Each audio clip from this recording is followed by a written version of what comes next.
vi ia le nofa maleanga le lei o le tua o le sa tapu au ina lo to so fua ya fa pe fo le so fua o fia nei ma ma to wola fai fo yon tatu to fita pa i lunga pe au manga ngalo le ea e le fa au wina le tautua ma le au nanga la wala ta lo pu mana tv fa pa talo fanto le mai mai le puanga sa mo pia mai lava i monga te tele se ia o i monga iti fa talo fa fo le tatu o tunu yo na mai nga ss fa pa ya tu le tu mai le tala le lei la ufai ngā lue le tua i sosa e kale sia kia sianu i tono le tunu ia ai mai se foi o i lanto umala mo lo mau mai tanto por kalame ia tunu mau fa ta lo fam fa felo ia tu ele nei foi vaenga o tanto por kalame fa nga solo lewa to mo wala va no mal tanto committee o lo ngā lue fa tasi ma le fiona aki e pikopo ele tu fa tasia o por kalame o le fa mo o le pulanga sa mo apia ele sa asa nei le fiafi le so lua leo le masino mati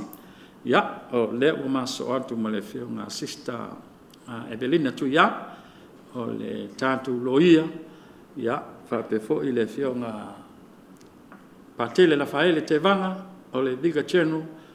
sui e pikopo ya ele nga te leo tatu chancellor le fio nga patele paltasala wa fa o wino tatu fa mo le so ai lo mai no mai mo atalo fatu sister Patele. Se fuera malo, to falo vea, ia fa pe foi le malo lo fisa. si la mai mo foi o puleanga ma. Pa ia tu taulang tele me se foi lo tato tu nui. Na ulanga fa pe fa talo fatu, ma lo so fo manuia. Ja, ma no fu tau ata i fe au manga luenga. Ja, me se le fati noina. O vala a wina ese me se lau tau fo i pito la au ai ia i le taufi ia le ava no le leile nei tatu tala noa ma tatu samari vali e leo toi pose lilo i le sila fia le puleanga sa moa pia o le tala ina leo le tausanga o le iupeli i le sa asau nei ia mantua fo i pe a on sila fia o uman failo atu na o le lua sa uninga te tele fa pe nei o le tala ina ma le tapu nia alo ia ina ya o leisi vaenga o le polokalame la foto le matanga adwe ya fa au tatu polokalame le tausanga to le sola ya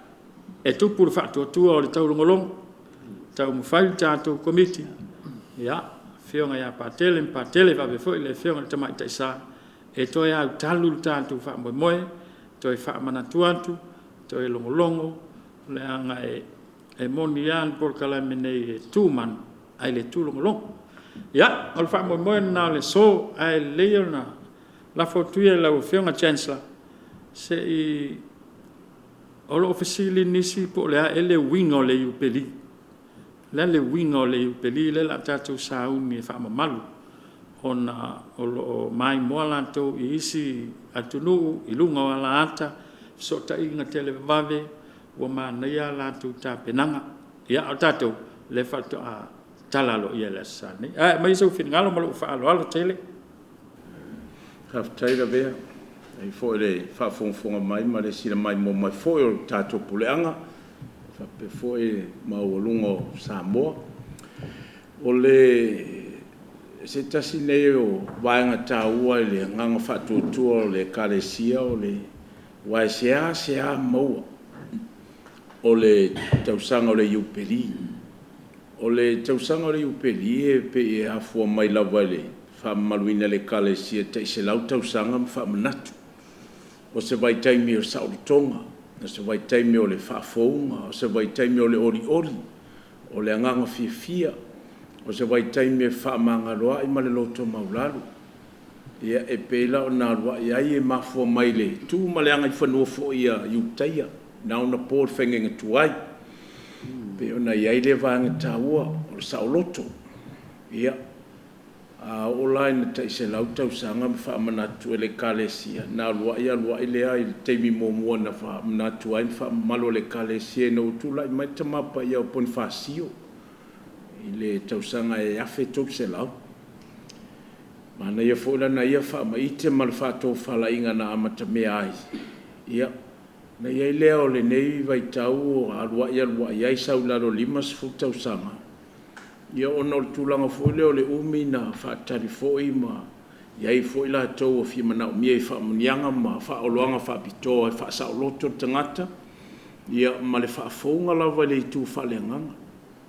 ia o le foʻi lana tutui foʻi lalo i le taʻilusifuli ma tausaga lo le tausaga lua afe le sa faamamalu ai le se iupeli ma le lua afe 15 le foi tausaga le foi na faamanatua le tausaga o le agalofa ia ae o lea laua ia i lenei tausaga le tofā foʻi o le tamā paia ia aumaia lenei vaitaimi ma lenei foʻi laolao o se vaitaimi lelei ua talafeuga ma ona mea lenei tausaga lua afe 25 ia ina ia faamanatu ma faamamalu ai e uiga lea i le malagasā i le faamoemoe o le nuu o le atua na ia fagufagu pea ma taolola pea le faatuatua ina ia ma tatalogo ma se fau tagata o le nuu o le faatuatua o le atua ina ia mafai ona latou piipii ama pea ia ma tae le mo le ala ua alo latou soifua faaleagaga auā lelei tapinaga o soifua faaleagaga e faapena fo na lelei mamanuia tapenaga faaletino le lai ai lea faamoemoe o le iupeli se tasi vaega tāua o le pokalame o le iupeli o le tatalaina aloia o le faitotoʻa o le malumalu e iai ona faamaniaga faapitoa e tāua tele lea faailoilo ma lea vaega tāua o le talaina o le faitotoʻa malumalu ua iai ona lona uiga tāua e pei ona iai foʻi le faatofalaiga ma le loloto o le aʻoga le ekalesia le ale uiga o le tatalaina o le soifua o iesu le alo o le atua e tali mālō i le nuu o le atua i ona tagata e pei o tasi le vaega ina ia tatala le alofa mutimuti vale o le alii tasi lea faailoilo tāua i ai le faitotoʻa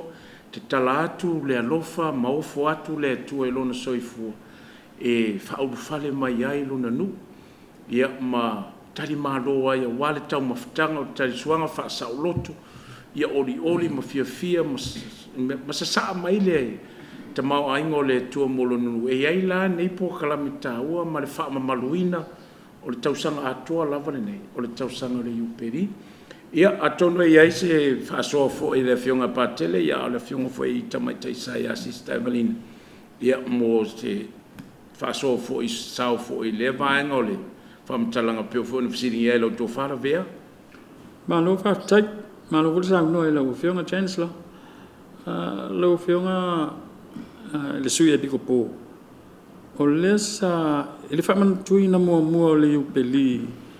lea na faamanatu foʻi nei le tatou puleaga pei sa lilifa le silasila le tatou tamā foʻi lenā vaitau i faitotoʻa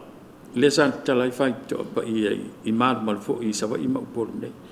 o lea se tulaga taulaʻi ai silasila le nitausaga lea se mea tāua o faamamafa i ai le iupeli o le nitausaga Malo faafetai lausuga sewe po lau fatalaga foʻi i lavea manea le vesili o le vesili e faatatau i le tatalaina o le faitotoʻa pe ona saunoa le chancellor o le talaina o iesu o le faitotoʻa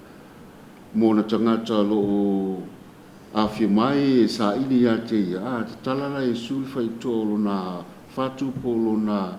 agaga mo tagata uma ina ia ola ae o le silasila le taimi lenei e tilo ia iesu le faitotoʻa a o tatou foʻi o isi faitotoʻa o lona uiga o le tatou iupeli ma le talaiga o le faitotoʻa o le talaina foʻi lea o tatou loto tatou te talia faamaniaga ma kalasia mai le atua e ala eseese mai a tatou tiuti ma faiva ma i le tausaga lenei ia leu faapitoa lava mo le talaina o mafaufau nei vaitaimi o eseese ia le malamalama foʻi ma le timi o tuanaʻi ma mea tupu ai ia a foi na tatala o tatou loto i le atua ma lana faamaniaga iai tatou e ala mai lana upu e ala mai iā tatou galuega ma tiuti mafaiva o lofegai ai ia maisi lau mau mea tele ma e aoga foʻi la le tausaga lenei o le upili o le talaina o tatou loto ia tala mo le fefegalo iesu e tatou ia iesu ia faapena foʻi tatou i tatou so tagata o lona uiga ia tatou whetatala o tātou whaito o tātou lotu, i tātou ngā lue whatasi, o tātou lo whatasi, o tātou wha moe moe. Da Yesu tātou whaito o tātou whaotanga lea. E o se tale atu le si... Alo, whaafitai, malo sang noa. Sister, o lea sau sila i le whaamana tuina i se atunu i lunga o ala ata ma upenga ta wha ilangi. Ai le i o le tātou tala ina lo i le sa. Malo whaafitai. O te manatua le tausanga lua awhi sa o iai Italia, sa mato iai lai lo mai le. O le tausanga na pe o se tausanga pa ia na ua mato au lia. That's our first Jubilee year. Na rolofi o mato ai tangata i loma ona o whaitutoa na tatala na o loma na iai ia whaitutoa sa talai. I de fa basilicas, main basilicas le ekalesia o i loma. O pe o inale sa lo lofi atu ai tangata. E ulu fa le whaitutoa ne e fa, basilicas i e fa. E le tausanga le luafis full lima le sa declare ai le extraordinary jubilee year because ele o se tausanga jubilee le luafis full lima. Ai pe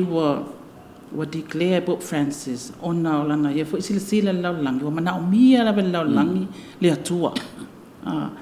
tele foi ia mea sa fa pe my God is dead. So and this is one of the way declare my ia Pope le na tausanga ma fa ai moi lo o le tausanga o le anga lofa wa mana o mia laulangi le anga lofa le atua. Sa talai ai la lea sa au mai ai tua i diocese mala le ekalesia lea sa talai ai whaitutoa sa tatalai whaitutoa i nei pe ona iai whaitutoa le cathedral le whaitutoa i ngau tai malolo lei ia ma le whaitutoa i sa fotu la whai sa talai ai la whaitutoa i le tausanga na le extraordinary jubilee year lea la wo mai nei tausanga nei lea la tasi lava le whaitutoa le uto e whaapopo i whaitutoa e wha the main basilicas ia masani on tatala i tausanga nei le Jubilee o le tausanga o le whaitutoa le o le whalpuipui tele ana i Italia i tono loma o le whalpuipui ona o le sila fo ia le tamapa ia po le taitai fo le tatu e kale sila lang o se tausanga o le whaamanga longa o se tausanga e whaamanga loa ia wale o le Jubilee e saulava mai le talaanga na mua au yutaia. E ono o la tauia na awala mai ele o le upu la le Jubilee e sau mai le upu yutaia Ellen o le Yopel o le oti po le coat o le ngoanga le man e ala langa fa ingol tausanga na o tausanga o le man vai fale o le oti ona fa ngao na seu e fa ilo ai po ile pe ili ai fo ile o nga declare ai loa lea o le tausanga pa ia. A wale si fo ina, it's a jubilee year and it's also a holy year. O whaitotoa la nei le tala, o leo na ona whaapopo ia i o le whaitotoa leo le whaipui tele lava i te tono o loma. Ia ae o le whaamamafa fo ina le amai le tamapa ia. Ia tātou alolofa i tangata o lo popo ngā tia i te tono o le whaipui. Pe o le mena o le awala na nanai ona finangalo le tamapa e tatala mai whaitutoa na ai wa takunia umala whaitutoa o diocese umala vare kalesia ana le wha whaitutoa whaapopo e mai whaitutoa na o pe ona tau noa ona fsila o sunga po whawhewhea ia ia pe o le ano lava na e lai ona tumutumu o tangata i loma le tausanga nei o le fia enta te tono whaitutoa. Sa o tāua whai pātele le afo i le tausanga whamanga longa. I le tausanga e awhe whaselau. Sa granta e pope Bonifacio le iwa. I el mele ta o le indulgence. O le ina wala lofi atu tangata i loma e celebrate le tausanga pa ia le afe whaselau. Lea la o taimua mua le wa granta e pope Bonifacio le iwa. I el mele ta o le indulgence. Kuso o le whamanga longa le atua e awala mai kalasia o le Jubilee, o le tausanga o le Jubilee. A uma foi le tausanga ne. Laua uma foi langa grant mai e Pope Francis i le indulgence. E ei la me whai tangata. ai a tonu o tonu tato mtanga lwenga o le afa lau tele ai le malama tangata i lea mata ona e iai me fai ina ia obtain ai tangata ia le indulgence lea o lea na sa fisininga foi le lana fionga i le tamata tupule anga i le fale sa me fai ona o mai i tangata ia le la wa mai e na le cathedral e me fai ona mai tangata maul fale ai me fatino ai ngalwenga ona obtain le indulgence e te le foi le ngalwenga foi ale au staulanga ona o meni o kofesio me fapena yo me o mana nei tausanga e te tau ona available i a mese lava i le cathedral a wata ngata nei o mai ona o le fia mau o le whamangalonga lea o le whamangalonga lea tua e ala mai kalasia o le tausanga le yupeli. Mano sista. O lona winga o lau fina ngalo a ele ulu falela i muli vai i le asalia e le se whamangalonga i te mau. Ole indulgence lava ia. I'm talking about the indulgence ona o le wa au mai le tamapa ia e na ole cathedral na ole cathedral em fai ona em fai lava na fai si mea i si fai sa like em fai lava na tangata fai lang kofisio em fai tatalo mo le tamapa ia em fai ona fai lenga wenga fo ile alofa anga alofa i si mea ai fa uma mai lava i le cathedral io e entai ia fa pena ona pe fai fo i le kofisio e ai nga wenga fai ona aptai Lona winga e ofo atu wha manu yang ai ei fo li ngā lue ngā tangata lotu e whak. Ia. Malo whaftak. Ia, lau whionga chancellor o le asale la a tātou o tu iak. O le maua o pese o salamo o le losalio. O iei ni mta ngā luenga po ni au fai pese fu ia o whaapitoa mo le langi no salamo nei. Po pese nei a wha ngā solo mai po se sio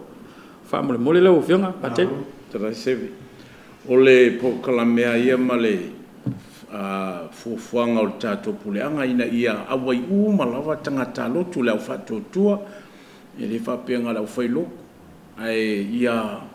kofisia uma i tātou uma ia o ia i se sauma ia i fosola tō fo i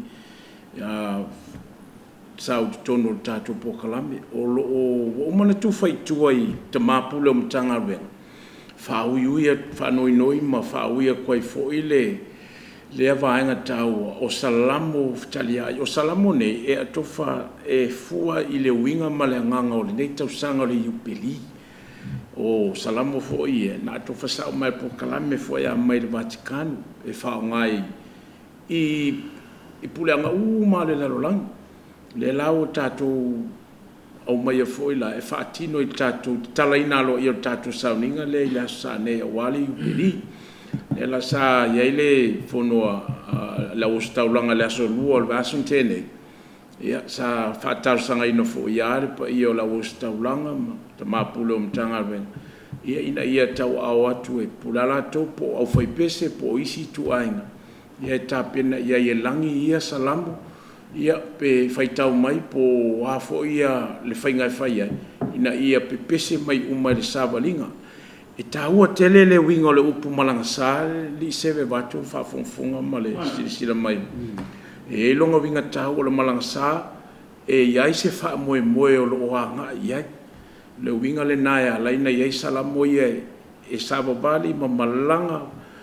fai malanga haulo ia ia upu salamo ia e langi matatalo ia foi matatalo e faina talo tau se le kalesi ia fa tawanau ia mape ia se fa mo o lo anga ia tu ia le nu ole tu e taunu tin taunu ia fa tino ele si vai ngai na ia taunu ia se fa mo o salamo la ia e o lo langi e matanga lunga ma pe o fa i lo atu foi ma batui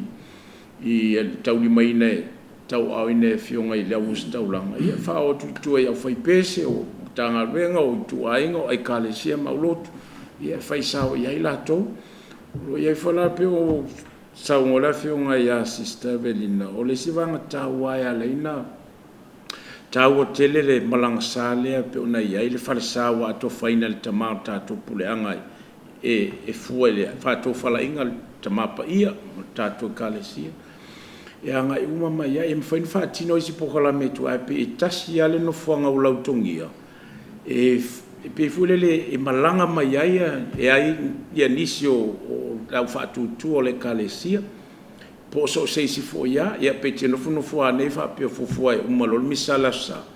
alul mato asesinga ma le mato whainga malanga mau te fio le no fuanga wa to whaina ia o alfa munianga i o lo iai le whaamoe e pe o le winga fo le na tau ai fo ile to whaina le tasi ale no fuanga ma le malumalu o le malumalu whaake po tato puleanga e anga ia se singa ma whai malanga o mai ai ia wa ina ia mautinoa ia whaamunianga ma kalasia fo i o indulgence pe on ta uele fiunga tamaite sa e whaatino matalia e tangata ia le whaamoe lea ma lea vaenga tau o le tātou tau sanga neo i upeli ia mapokala me whaanga solo pe o le au whai pese o lautongia mo le nei whaamoe le talaina ia o le tangarunga tu whaatasi lea malo tau ia whaapea fwoi whala time sam tau yo tangarunga e tu whaatas o lo tapina ina e taitaina i tātou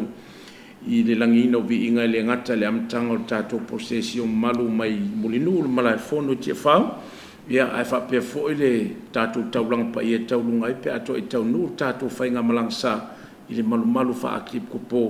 ia e le ngata fwoi le a o lo iai fwoi le sao o le kolisi telo sie moa ia wa fwoi nisio vaenga i e salamu tono taulanga pa ia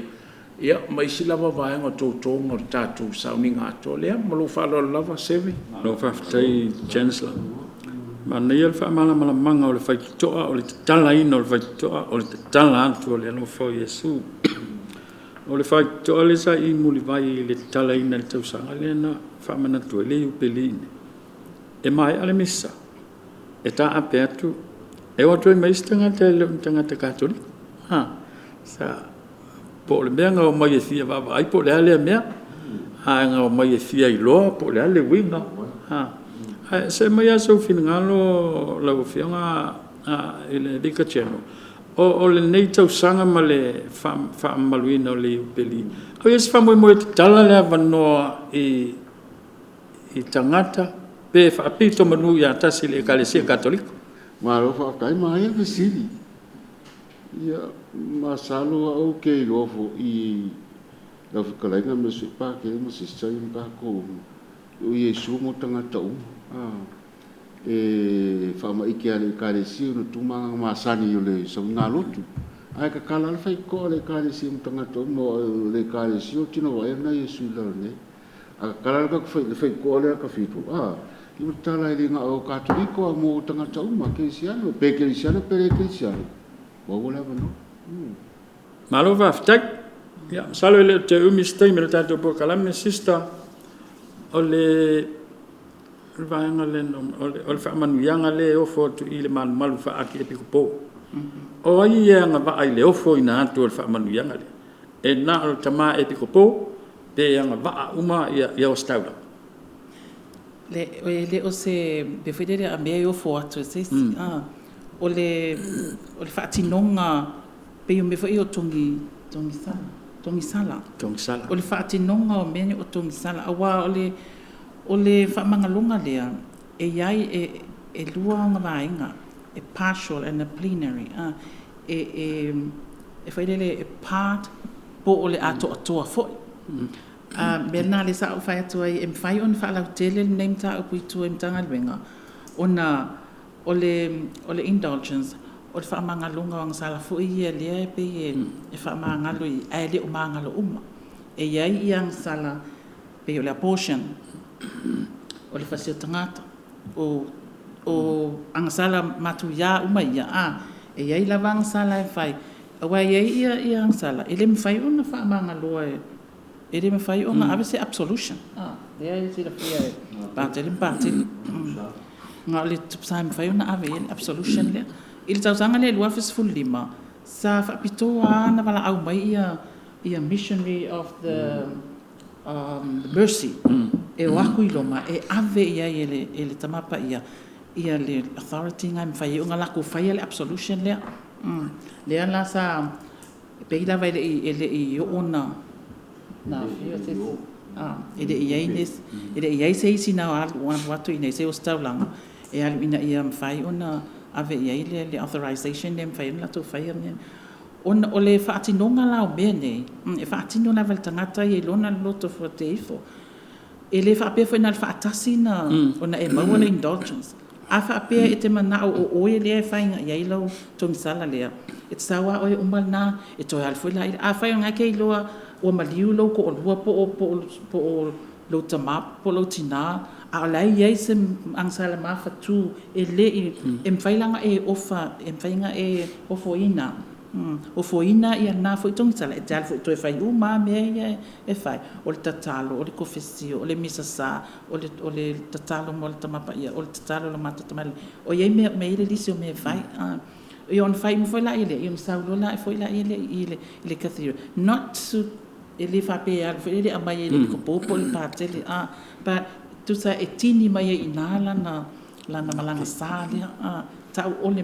malanga sa ole o sa ole o receiving ole indulgence ole pe no fa ole fa mangalonga le tua e ala mai le kalasia e tono tupili uma foi le tupili uma foi le time ole kalasia le ole indulgence Malo fa tai ya ona tatu taimi ya sao no lo fiona liga chen Ka kai ia mole mai mo maior ka ko pule anga ile ia o e winga mole sauninga la o manino le lei o le sauninga o le talaina le o le tausanga le upeli ai ulo na fatu langanga malon fa ngaso solonga ina ye solonga le funi sa ngiri le chancellor tatu interview mo atu fa mana tu atu yo le fa ile afia la sa e ma popo o le mai tu fa o penana amata ile sauninga ia tala lava le saunoanga fa afelo ele tatu e po ata saunoanga le chancellor fa afelo le tatu pule anga ia fa pena le no fa tu langa tato wa no tanga lunga taitasi wa tato posesio mal posesio ia e o mai fa e nga solo mai fa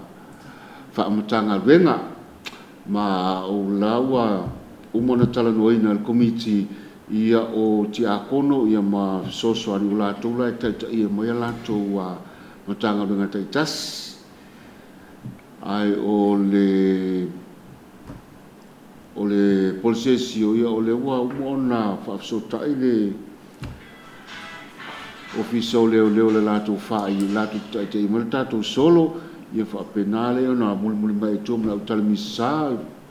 ia mal koluse ia mal focus po le tuse ngali fa le tau ave mai tato tia kono motonginga ia e fai pela e la o staulanga ia lato wa sultana malato skola ma o na o ti akono o mona tofia komiti la tote au na ile sauninga pe o le sauninga le procesio ma le misa yo la tona fe la toa la e mai la totonginga o le stola ia ma le talmatika au ti akono umala la tuti tai ia mai solo la toa tanga venga malato wa fuwa ia la i mai lula i lan moana malo skola malo tola fa mol ia le soswani ia ola na sultana ia nawo ia fa ta otonga e tonu mai malu ia lo mona fa i lo atu feliz sauninga tatu i piko poilu mo le fa to ale tatu ta no nei i un tala lo le una tala tu le au tatu pule anga i fa wa we peta ulanga misa si ulona fai uma o sto e fa ulanga le so uma le tala no tato wa tala ngol tau sanga le peli mai mule no se mai i malu vai male fa la fa ka ya batula no nei chancellor fa mai tato bokala lo fa lol ya malo fa tera vea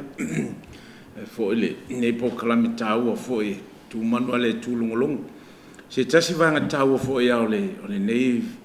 fa mai te mal tatu fa maluino tala lo ia o tatu tausanga e mo na mata ile fa ungo te sema taimi o te sema Krismasi ia le talalo ina mai le Vatikano ai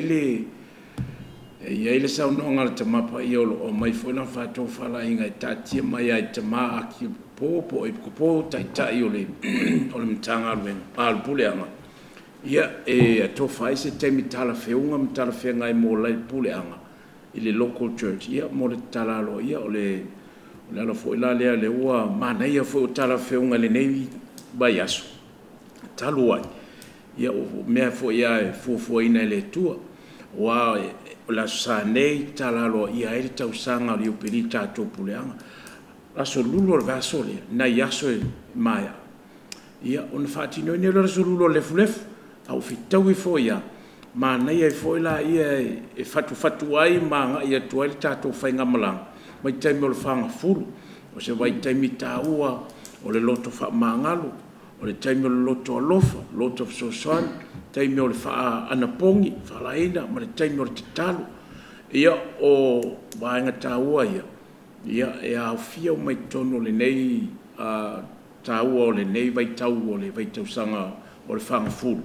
ia e fetau i lelei ia ma le tausaga o le iupili o loo moʻomia ai le olaga ia mafuta ma le alii ma ia taumafai e faaolaolaina ia le soifua tatalu ia ma le mafutaga ma le tasitolu paia ia ua faamaniaga ia pe o le saugoko ai lafioga taumai taisa e faamanuia mai le atua iā te oe pe a toʻaga e faatino ia vagatau a o le tāua lenā ia e soʻosoo atu ai le fau ma le fau auā le talaina aloia o le tausaga le iupeli ia fetau i lova foʻi ma le tausaga o le vaitausaga o le lefulefu ma le fagafulu ia o vaega tāua lava ia o le au talitonu e agaʻi a lelei a o loo sagatonu ma lago lelei e foʻi le kakou faigamalaga ma le tatou sa ia i le tatou agaʻi atu i le ogatonu ma le taualugaina i le faaiʻuga o le tausaga taupuleola i loutou soifua ma so matou ola vaivai ia e maise lenei aso sa muamua o le masina o mati ia le la tatou potopoto ai ia talosia ina ia maua le avanoa maua le laulau tatou te mafuta o fanau o le nuu o le au faatuatua o le atua ia tatou te patipatia lenei mea alofa tāua a o se taimi lelei feiloaʻi ai foʻi mauso i le faatuatua e tatalo faatasi ai ai le ana vatau le kalesia le sa tala tolu tausaga talo ai o synodality le lai malia e foʻi lenei aso sa feiloaʻi ia tatou te sa vavali faatasi tatou te tatalu faatasi ia ma tatou auai faatasi ia o le auaiga o le atua o lea la tatou patipatia ma faamamalu i le aso sa nei a ia manuia tele lava ia ma alofagia le atua loutou soifua ina ia faataunuu ma le manuia i se aso o i le aso sa o lumanai ia auā lenei faamoemoe ma le faaloalo lava faafitai o le tatou polokalame lenā mo le aso o le ua tafa manino alta o le foʻi ua malama i ulugalu faamoemoe o le tatou puleaga i le aso sa asau nei ua maioio o lelei vaega uma e pei ona manino ia saunoaga le tatou komiti nei toniga o latou e pesaina salamo o le faatulagaga le posesio o la eio o se taulaga ma tiakono ma fesoasoani le ua maeʻa ona saunoa i ai le feoga ia patele lafae le tevaga lona uiga e leai ia se mea e toe faaletonu ai o loo ia le tatou komiti ai ai le vaega e fia manino atili ai ia fesili le tatou komiti o le posesio e amata mai mulinu o e foʻi kalefa e kuku le aualalau papa lei vaisigago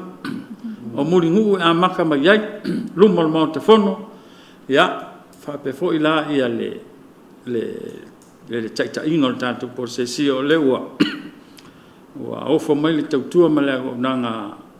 malu o le malo e atili mamalu o le tatou faamoemoe auna e misia le avanoa tāua lea e tapena ai lau malaga sa mo le fagafulu ua e uma le aso sa lea asogafua asolua asolulu le lefulefu amata le fagafulu a e mauaina faamagaloga ma faamaluiaga nei le aso sa e te faasolosolo atu i le fagafua ua mamā atoa lou tino malou mafaufau e ua kaukepo leʻia ua e umagia ua faasaga aku ia vikacheno ma jensa ia ma sista e ngau mai le wa uia ai fa te la i la mai mo mai fa tai ala to ia e mau mal tatu por kala me ya tunu mau sa mo an to fi autos to sia tatu por kala me tal vai fa tai te la ya moli fa te le fionga ya chancellor o le fionga liga channel ya fa pe fo il canon lawyer mo le taimi taua ai mai se o le fa so taua ia manuia la tapenanga mo le sa manuia toenga le so soifo